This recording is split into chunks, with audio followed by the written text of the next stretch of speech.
Bienvenue pour cette vidéo. Alors une machine que je découvre et que j'apprécie de plus en plus, c'est la surjeteuse. La surjeteuse parce qu'au départ ça paraît un peu complexe à utiliser. Et puis au final on s'aperçoit que les travaux sont beaucoup plus finis quand on utilise une surjeteuse. Et surtout ça permet de faire peut-être un assemblage avant une pose de biais, etc. de façon propre et nette.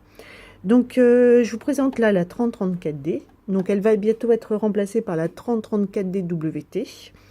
La différence c'est qu'elle sera avec une table d'extension, tout simplement. Elle gardera les mêmes fonctionnalités. Alors j'entends souvent sur les réseaux sociaux quelle est la différence entre la 2104D et la 3034D. Et c'est simplement que là vous avez le réglage automatique des tensions qui se fait lors de l'enfilage et également le bac à déchets.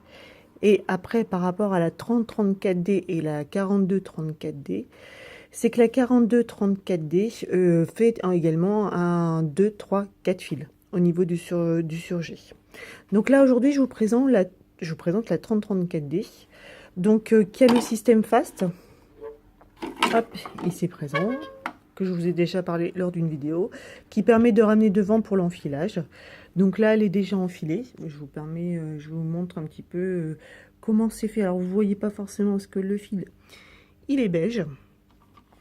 Donc, vous n'avez pas besoin de régler les tensions lors de l'enfilage parce que vous avez ici, vous mettez le différentiel qui permet de régler les tensions.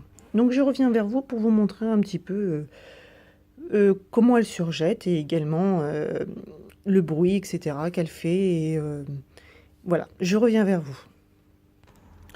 Donc voilà, j'ai commencé à surjeter une sortie de bain. Donc vous voyez, il y a quand même deux épaisseurs, enfin d'éponge plus une épaisseur de tissu.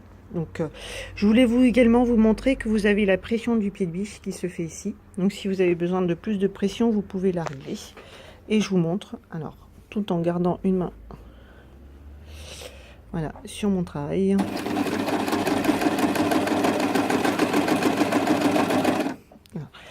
Voilà, donc elle s'est surjetée et sans difficulté. Je vais continuer mon travail et je vous montrerai le résultat final. Si j'ai surjeté ma sortie de bain, donc qui est là, hop. Alors, c'est surtout pour celles qui ont l'habitude de faire du biais en angle, c'est assez casse-pied à poser. Donc du coup, moi je me suis dit, c'était une astuce qu'on m'a donnée, de surjeter avant d'appliquer le biais, parce que j'ai déjà fait l'inverse, c'est-à-dire appliquer du biais sur 3 épaisseurs sans surjeter ou assembler avant, c'était super galère. Donc du coup, j'ai surjeté ma sortie de bain et je vous laisse voir un petit peu le résultat. Voilà, c'est top.